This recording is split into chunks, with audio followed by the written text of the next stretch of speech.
தலைமைன்னா அதிகாரம் இல்ல, மக்களோட நடப்பதுதான் உண்மையான தலைமை.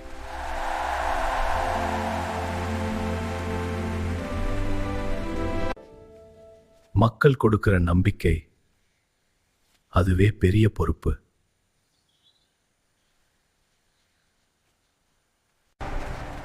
இந்த பயணம் பதவிக்காக இல்ல, மாற்றத்துக்காக.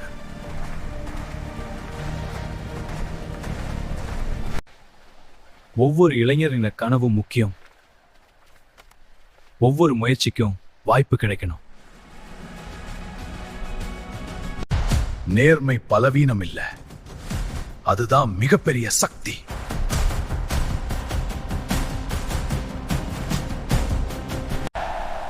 இது என் பயணம் இல்ல, நம்ம எல்லாரோட பயணம்.